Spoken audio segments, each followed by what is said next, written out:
내 형제들아, 만일 사람이 믿음이 있노라 하고 행함이 없으면 무슨 유익이 있으리요? 그 믿음이 능히 자기를 구원하겠느냐? 만일 형제나 자매가 헐벗고 일용할 양식이 없는데 너희 중에 누구든지 그에게 이르되 평안히 가라, 덥게 하라, 배부르게 하라 하며 그 몸에 쓸 것을 주지 아니하면 무슨 유익이 있으리요? 이와 같이 행함이 없는 믿음은 그 자체가 죽은 것이라. 아멘. 할렐루야. 제가 몇 가지 여러분한테 질문을 드릴게요. 잘 생각해보고 대답해 주시기 바랍니다. 그럼 비행기의 오른쪽 날개가 중요할까요? 왼쪽 날개가 중요할까요? 어떤 게 더 중요할까요? 자전거의 앞바퀴가 중요할까요? 뒷바퀴가 중요할까요? 네. 이 두 가지 질문의 공통점은 뭐냐면 어느 하나가 없어도 온전하지 못하다고 하는 겁니다. 근데 우리 신앙생활에서는 마치 비행기 한쪽 가지고 날개짓을 하려고 하는 그러한 모습이나 또는 자전거에 뒷바퀴가 빠져 있는데 앞바퀴만으로 조정해 보려고 하는 모습을 우리가 볼 때가 있습니다. 그게 무엇이냐면 바로 믿음이라고 하는 것에 대해서 우리가 오해하거나 착각할 때 그런 현상들이 생기게 됩니다. 오늘 야고보서에서 우리에게 이야기하고 있는 것이 형제들아, 만일 사람이 믿음이 있노라 이야기하고 행함이 없으면 그러면 그 믿음이 능히 자기를 구원하겠느냐, 이렇게 질문으로 시작하는데요. 여러분, 그러면 그 행함이 없는 믿음은 이 사람을 구원할 수 있을까요? 없을까요? 에이, 믿으면 다 된다 그랬는데, 믿으면 다 된다 그랬는데 왜 믿는다고 하면서 행함이 없다고 구원을 못 받습니까? 그거는 행위 구원을 이야기하는 것 아닙니까?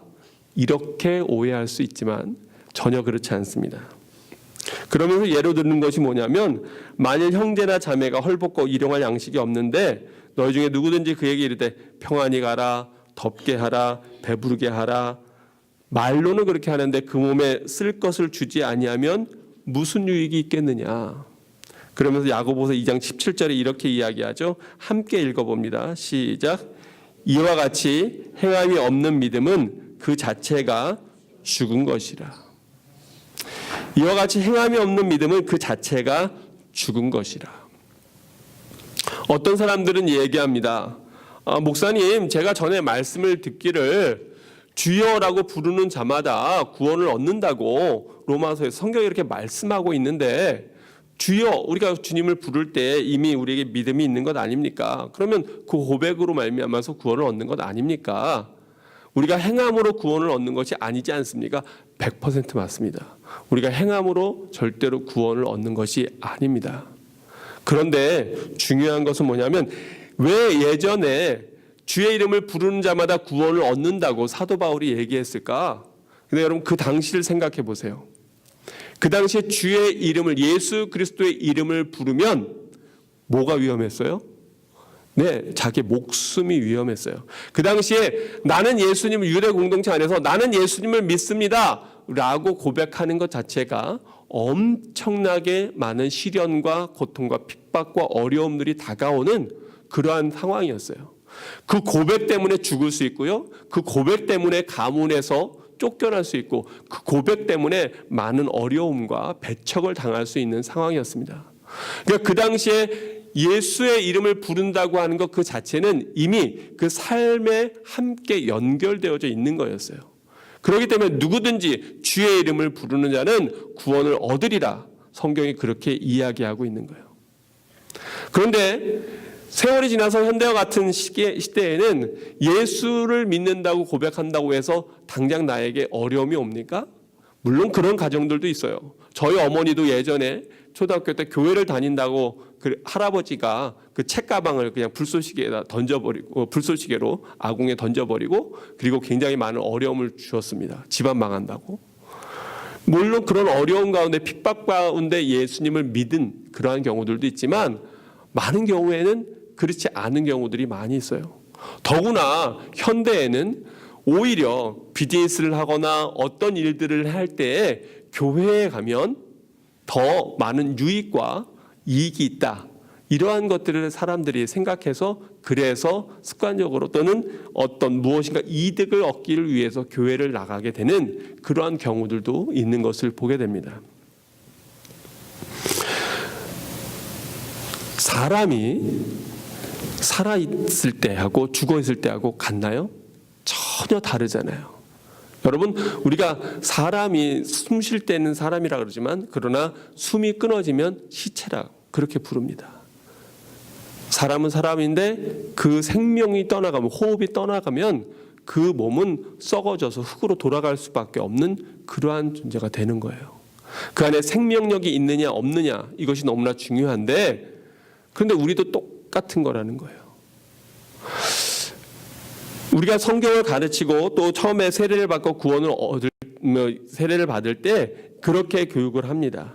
믿음은 오직 의인은 믿음으로 말미암아 살리라. 그리고 믿음으로 구원을 얻는 것이라고. 그래서 예수 그리스도를 나의 구주로 고백하고 믿으면 그러면 구원을 얻는다. 그렇게 얘기하고 있습니다. 그런데 여러분, 그 믿음이 어떤 믿음이냐면 그 믿음에는 당연히 무엇이 따라와야 되는 믿음이에요? 그 믿음대로 사는 삶의 모습이 따라올 때 그것이 참 믿음이라고 하는 거예요. 말로는 고백하는데 그런데 그것이 믿음이 따라오지 않으면 그것은 참된 고백이 아닌 거예요. 부모님이 자녀에게 무언가를 이야기하고 나갑니다. 오늘 우리 자민이가 있으니까, 자민아, 엄마가 나가요. 자민아, 엄마가 바쁜 일이 있어 나가는데 너 여기서 설거지 좀 하고 좀 집안 좀 청소 좀 하고 정리 좀 해놔라. 알았지? 자민이가 네. 그리고 대답을 했어요.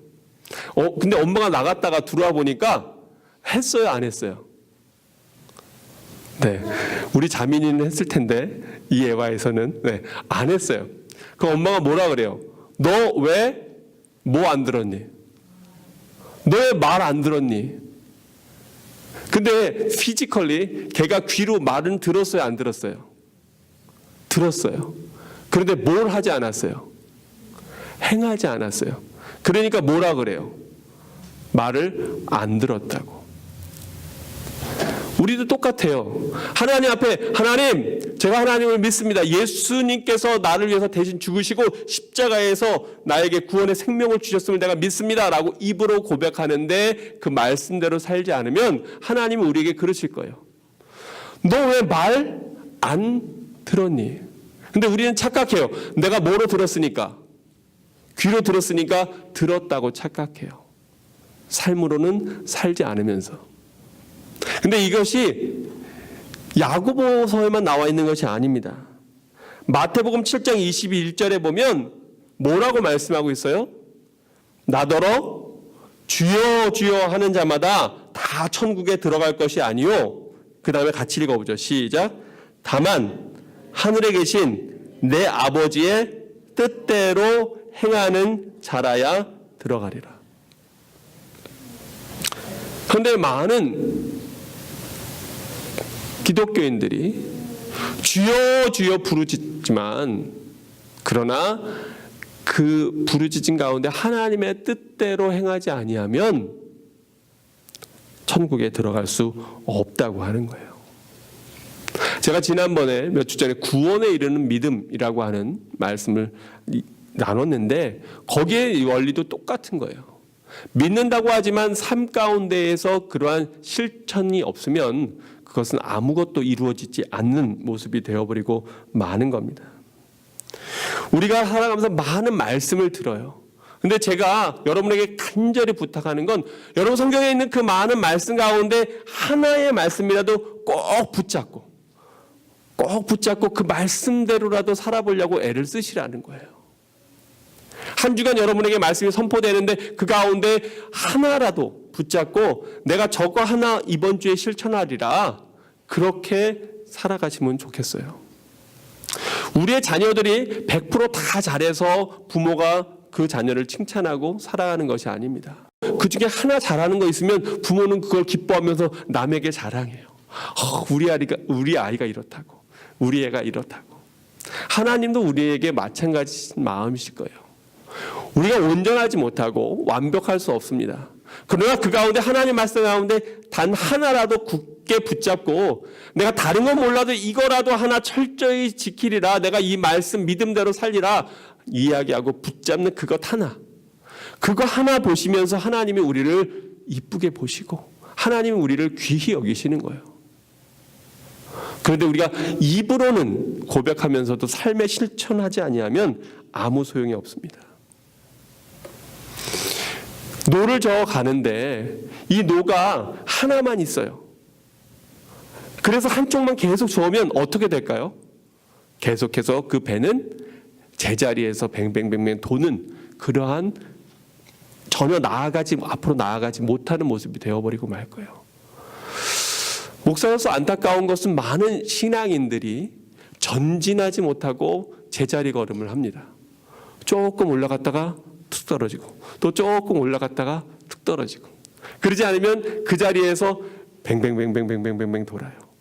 뭔가는 열심히 하기는 하는데, 열심히 노는 졌는데, 그런데 하나님과의 간격은 조금도 가까워지지 않아요.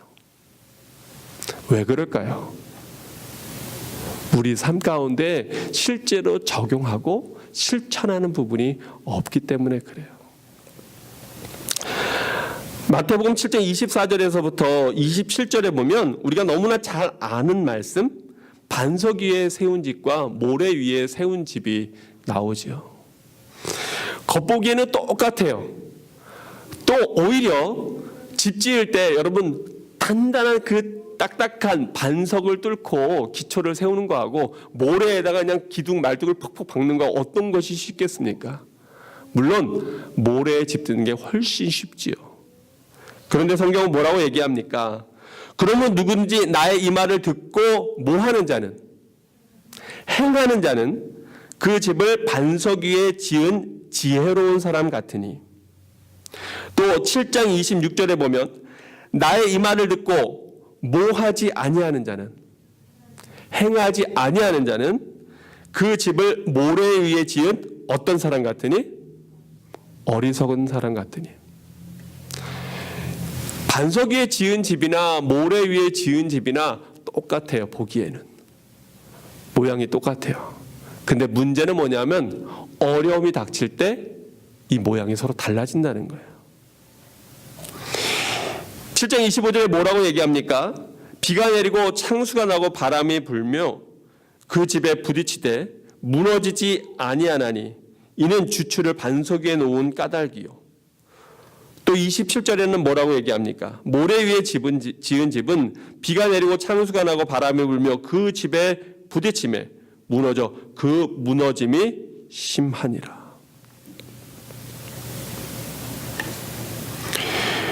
여러분의 신앙은, 여러분의 믿음은 지금 모래 위에 세워져 있습니까? 아니면 반석 위에 세워져 있습니까?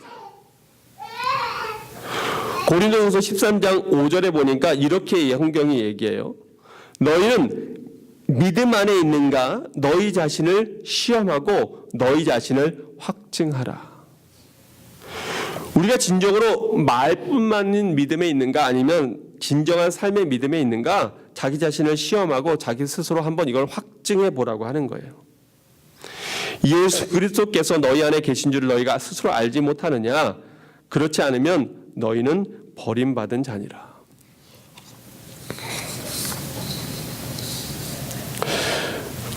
어느 목사님이 신장 기능이 약화돼서 건강한 사람의 신장을 이식해야 된다는 그러한 진단을 받았습니다. 이게 계속 그 고통을 당하고 있는데 그 교회에 부흥회가 있었어요. 부흥 강사 목사님이 그 소식을 듣고 부흥회를 하던 도중에 성도들에게 이야기합니다. 여러분, 목사님이 지금 신장이 필요한데 여러분 가운데 신장을 기증할 뜻이 있는 사람은 있으시냐고. 여러분 하나님께서 은혜를 베푸시기를 바랍니다. 모든 성도들이 아멘 했습니다. 제가 기도를 하는데 하나님 이런 마음을 주셨습니다. 제가 여기 5리터 하나를 갖고 왔는데 이 시간 기도하는데 제가 이걸 공중에 던지겠습니다. 그리고 여러분 함께 기도합시다. 우리 목사님의 치유와 건강 회복을 위해서. 그리고 이 오리털이 떨어지는 부근에 제일 가까이 있는 분, 그분의 신장을 하나님이 원하십니다. 기도를 시작했어요. 근데 성도들이 기도를 막 하면서 칠륜을 뜨고 보는 거예요. 그리고 그 놀라운 기적이 일어났습니다. 무슨 기적이 일어났냐면 예배가 끝날 때까지 그 오리털이 바닥에 내려앉지 않았다는 것. 놀라운 기적이에요. 어떻게 그 오리털이 바닥으로 내려앉지 않았을까요? 가까이 올 때마다 성도들이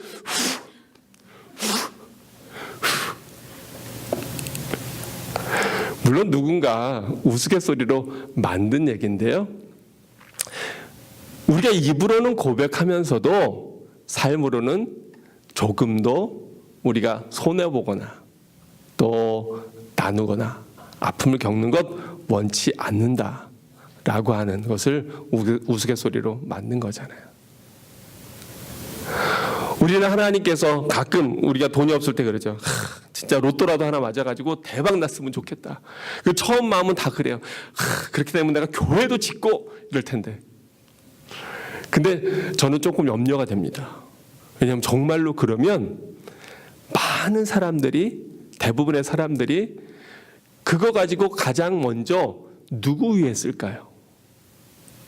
여러분 어떻게 생각하세요? 분명히 자기 위해 먼저 쓸 거예요.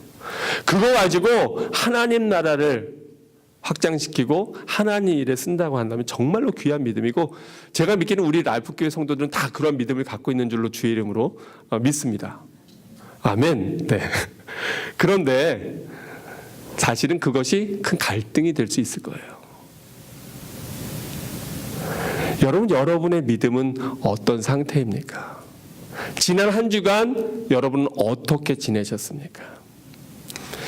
왜 우리 신앙에는, 우리 삶에는 신앙의 삶의 진전이나 또 진보가 없을까요? 왜 하나님과의 간격은 그렇게 멀게만 느껴질까요? 왜냐하면 말씀대로 실천하는 부분이 우리 삶에 결여되어 있기 때문입니다. 의사 선생님이 환자에게 이야기합니다. 운동하셔야 됩니다. 꼭 운동하셔야 됩니다. 알았습니다. 네, 그럴게요. 그리고 운동하지 않으면 그 사람의 건강이 좋아질까요? 그럴 수 없을 거예요. 왜냐하면 실천하지 않으니까. 머릿속으로는 알고 있어요. 이론으로는 너무 잘 알아요. 그런데 전혀 건강해지지 않아요. 실천하지 않으니까. 우리의 영적인 건강의 상태도 똑같습니다. 많은 말씀을 듣지만 그러나 그 말씀 가운데 우리 삶에 적용하고 살아가지 아니하면 그것은 죽은 믿음이 되어버리고 전혀 우리 삶 가운데 아무런 진전도 발전도 없는 그러한 모습이 되어버리고 마는 거예요. 우리가 야고보서에서 오해할 수 있는 것은 야고보가 믿음은 생각자 행함만 강조한다고 생각하는데 전혀 그렇지 않습니다. 사실은 야고보서 2장 1절에 보면 야고보는 우리 주 예수 그리스도를 믿는 믿음에 대해서 이야기하고 있습니다. 그래서 야고보는 사람이 행위로 하나님 앞에 인정받는 것이 아님을 알고 있었어요. 그런데 야고보는 행함이 없는 믿음은 그것이 바로 죽은 것이라고 행함으로 표현되는 믿음에 대해서 강조하고 있는 것을 우리가 오늘 성경에서 볼 수가 있습니다. 믿음으로 의롭다 함을 얻는 것을 부정하는 것이 아니라 행함이 없는 믿음은 온전하지 못하다고 하는 것이고 능력이 없는 믿음이라고 하는 거예요. 행함이 없는 믿음은 예수를 진정으로 믿는 믿음이 아니고 귀신을 믿고 따르는 것입니다. 왜 그렇습니까? 바로 오늘 본문의 이유에 보면 행함이 없는 그러한 믿음, 그거는 하나님이 계시다고 하는 것은 귀신도 믿고 떠든다. 그런데 우리 삶 가운데 실천이 없기 때문에 온전히 살 수가 온전한 믿음이 될 수 없는 것이다라고 야고보가 이야기하고 있는 것입니다. 사도 바울이 믿음에 대해서 강조한 것은 율법주의에 대한 반대로 믿음을 강조한 것입니다. 왜냐하면 그 당시에 많은 바리새인들이 율법이라고 하는 틀에 갇혀서 그 삶의 진정한 생명력은 잃어버리고 신앙의 생명력은 잃어버리고 그 틀과 행위로만 반복적인 그러한 신앙생활, 믿음 생활을 했기 때문에 그렇습니다. 바로 행함과 믿음이라고 하는 것은 함께 가는 것이지 어느 것이 먼저다, 어느 것이 나중이다, 이것을 이분법적으로 논쟁하는 것 자체가 믿음이 의미가 없는 것입니다. 믿음과 상관없는 행위로는, 어떤 의로운 행위로도 우리는 하나님 앞에서 의롭다함을 받을 수가 없습니다. 인간적인 기준으로 어떤 의로운 행위도 죄에서 인간을 구원할 수 있는 능력이 없기 때문에 그렇습니다. 오직 예수 그리스도께서 하나님의 아들이시고 또 구세주로 십자가에 달려 돌아가심으로 말미암아서 그 은혜로 말미암아 우리가 구원을 얻었다고 하는 그 믿음에서 우리의 신앙은 출발하게 되는 것입니다. 그런데 그 믿음에 진정한 삶의 모습이 빠져 있다면 그것은 온전할 수가 없게 됩니다. 사랑하는 성도 여러분, 지난 한 주간 여러분이 말씀에 의지하여서 행한 것은 어떤 것이 있습니까? 한번 곰곰이 생각해 보시기 바랍니다. 내가 하나님 말씀에 의지해서 실천하고 행한 것이 무엇이 있는가? 어떤 사람은 사랑을 실천하기 위해서 자기 시간을 내어서 아픈 자를 돌아보고 또 관심하고 무엇인가 나눴을 수 있습니다. 또 어떤 사람은 직장에서 너무너무 화가 나지만 그러나 주님께서 주시는 마음으로 그 잘못하는 직원에 대해서 부드럽게 권면했을 수도 있습니다. 남편과 또 가족들 간에서 여러분이 믿음을 실천하느라고 무엇인가 행하면서 살았을 수도 있습니다. 그런데 어떤 경우는 그냥 되어지는 대로 생각 없이 하루하루를 기계적으로 반복적으로 살아갔다면, 그러면 여러분 이 시간, 이번 한 주간은 다시 한번 여러분이 내가 무엇으로 나의 믿음을 나타내고 나의 믿음을 확증할까 한번 고민해 보시기를 바랍니다. 여러분이 무엇으로 하나님 앞에 기쁨을 드릴 것인가? 아까 보니까 우리 김순인 권사님이 오늘 간식을 하시는데 그것을 그냥 그 준비하러 갖고 오시느라고 무거워가지고 막 힘들게 갖고 오시는 모습을 봤는데요. 저는 그 모습 가운데에서 사랑을 나누는 믿음의 실천을 봅니다. 여러분들도 여러분의 삶의 자리에서 그것을 행하지 아니하면, 그 믿음대로 살아가지 아니하면 그것은 참된 믿음이 될 수가 없습니다. 이미 생명력을 잃어버렸기 때문입니다. 고린도후서 6장 1절과 2절은 이렇게 이야기합니다. 우리가 하나님과 함께 일하는 자로서 너희를 권하노니 하나님의 은혜를 어떻게 받지 말아라? 헛되이 받지 말라. 그러면 하나님의 은혜를 헛되이 받을 수도 있습니까? 네, 있습니다. 하나님의 은혜를 헛되이 받는다고 하는 것은, 여러분 말씀을 듣고서 보통 목사님한테 이야기하는 것이 뭐라고 얘기합니까? 목사님 오늘 은혜 받았습니다. 이렇게 얘기해요. 근데 그것은 뭐냐면 목사님 말씀이 오늘 저한테 잘 들렸고 그 말씀이 제 마음에 어떠한 느낌과 변화를 주었습니다. 근데 여러분 은혜로 살아가는 것은 바로 그 다음 챕터입니다. 여러분이 교회 안에서 아무리 말씀을 통해서 은혜를 받았다고 이야기해도 여러분이 살아가는 삶의 현장과 삶의 자리에서 그 은혜를 받은 은혜를 실천하지 아니하면 바로 그게 은혜를 어떻게 받은 거예요? 헛되이 받은 거예요.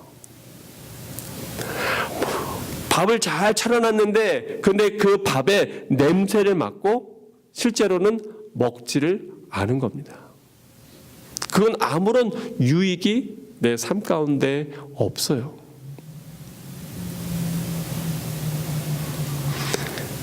여러분 은혜를 헛되이 받는 자입니까? 아니면 은혜를 제대로 온전히 충실히 받는 자입니까? 그러면서 말씀하시기를 이르시되 내가 은혜 베풀 때에 너에게 듣고 구원의 날에 너를 도왔다 하셨나니 보라 지금은 어떤 때예요? 은혜 받을 만한 때요. 보라 지금은 구원의 날이로다.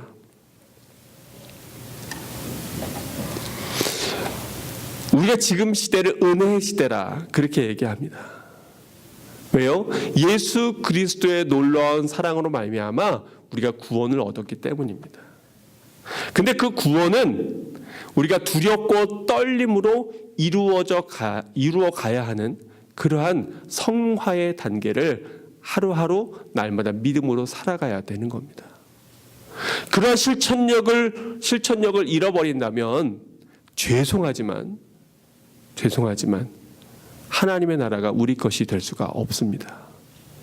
예수님 분명히 말씀하셨잖아요. 주여 주여 하는 자마다 다 천국에 이를 것이 아니라 아버지의 뜻대로 행하는 자라야 천국의 구원을 얻을 것이라고 말씀하고 있습니다. 여러분, 굉장히 두려운 말씀입니다.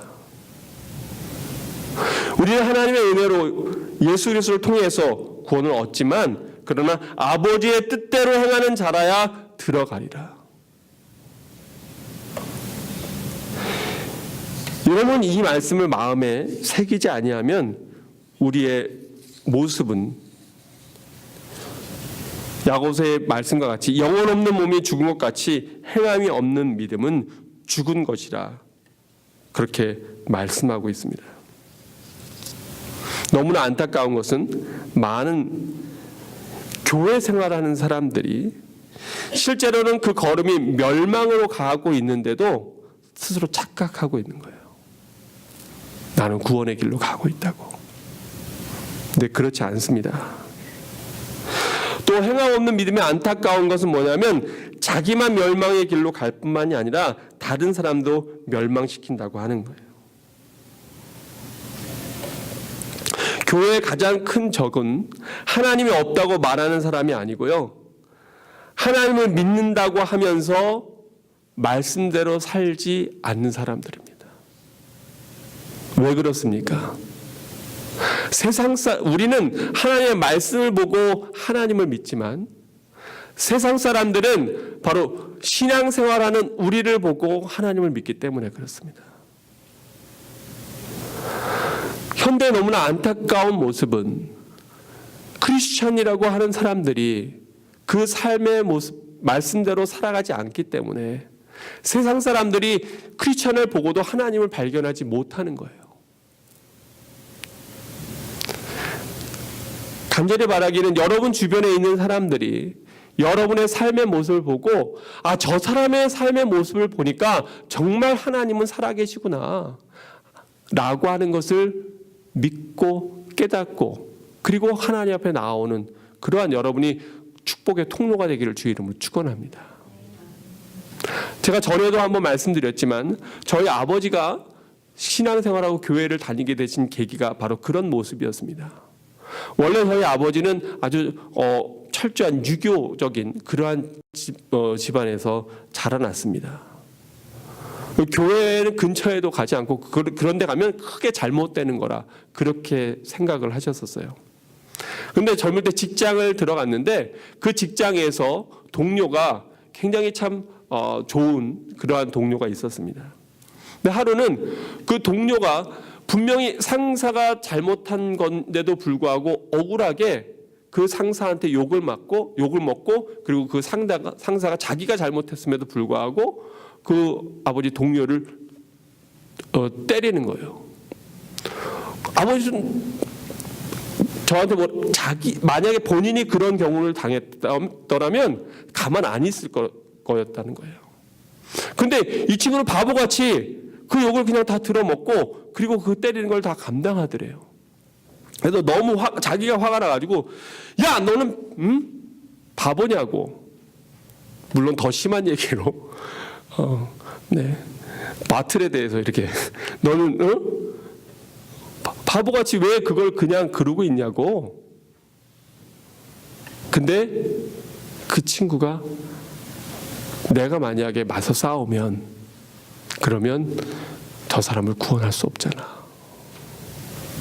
아버지가 거기에 충격을 받은 거예요. 뭐 이런 게 다 있나. 그리고 신앙이라고 하는 것에 대해서 퀘스천을 가진 거예요.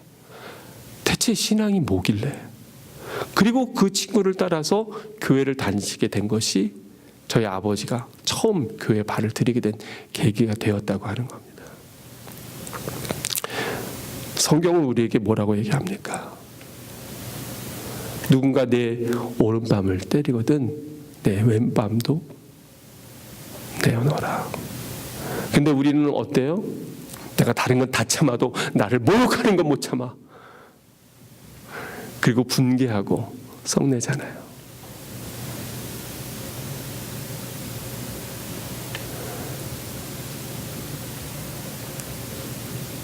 너희는 믿음 안에 있는가? 너희 자신을 시험하고 너희 자신을 확증하라. 예수 그리스도께서 너희 안에 계신 줄을 너희가 스스로 알지 못하느냐? 그렇지 않으면 너희는 버림받은 자니라. 여러분의 심령 안에 정말 예수 그리스도의 사랑이 있습니까?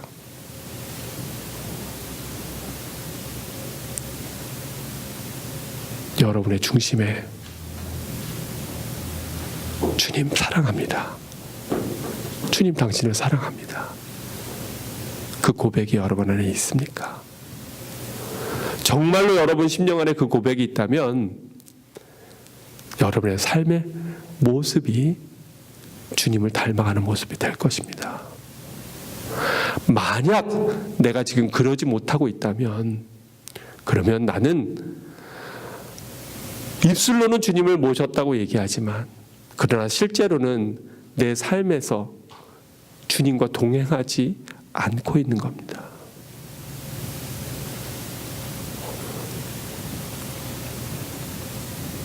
정말로 내 안에 예수님이 계시다면 내 주변에 누군가 어려움을 겪고 있을 때 여러분 그냥 지나칠 수 없을 거예요. 왜냐하면 내 안에 계신 예수님께서 눈물 흘리시고 같이 아파하시고 같이 고통당하시기 때문에 정말 내 안에 예수님이 계시다면 내 주변에 아직 주님을 모르는 사람이 있을 때에 그냥 지나칠 수 없을 거예요. 왜냐하면 그 영혼에 대한 안타까움으로 성령님이 내 안에서 울고 계시기 때문에 그럴 겁니다.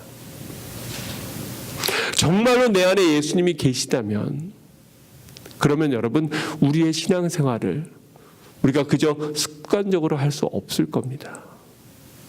왜냐하면 주님 주시는 기쁨과 감격이 내 안에 있기 때문에 그렇습니다.